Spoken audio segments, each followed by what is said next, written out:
вот бы сесть в самолет через Чульман, Валдан, да приехать в Томот, где таежный туман, где за 40 зимой, а в июле жара, где был дом мой родной, а в тайге машкара. Прокатиться хочу я в большой Хатыми, свой релакс получу, пообщавшись с людьми, где рыбалка, охота на 1000 верст, и поет у болота то ли выпь, то ли клёст.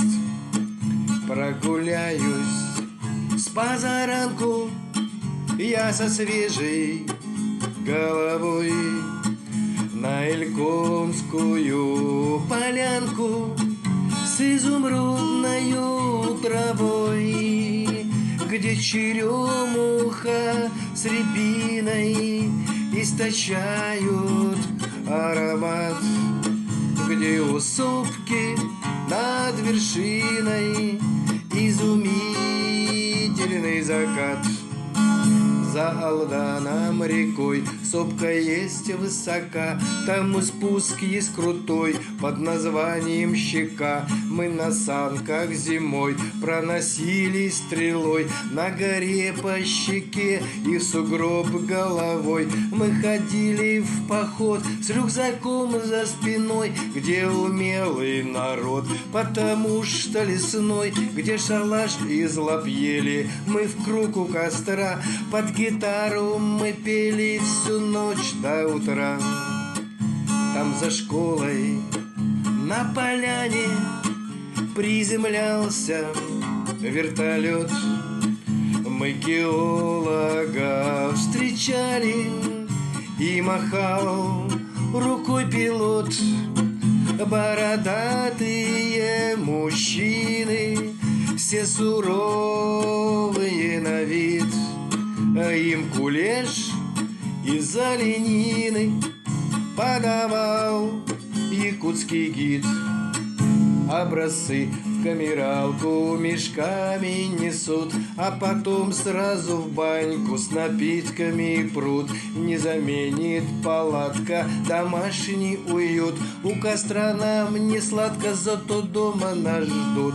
Там нет явной эстетики, нет показух, и пропитан романтикой тамошний дух. Им работы хватает в горах и в песках, перевалы и реки — это все на ногах. Мы поедем к работягам в Екакит и Куранах, и таежным нам бродягам уже давно неведом страх. Все познали и испытали, и не пудрим вам мозги. И бывало, что встречали мы хозяина тайги, и мы тундра с тайгой, словно дом их родной, буреломы стеной и туман над рекой. По полгода живут здесь домашней еды, на полянах их ждут разносолов дары. Голубика, малина в чащобе лесной, и грибов вся долина. Коси их косой, за брусникой пойдем, нет корзины пустой, да кедровый орех, вот и быт наш простой. Мир огромный и богатый, и все пути не исходил, и не раз порой сахатый мне тропу переходил. Кто там будет, не забудет те суровые края, и всем сердцем он полюбит, как полюбил все это я.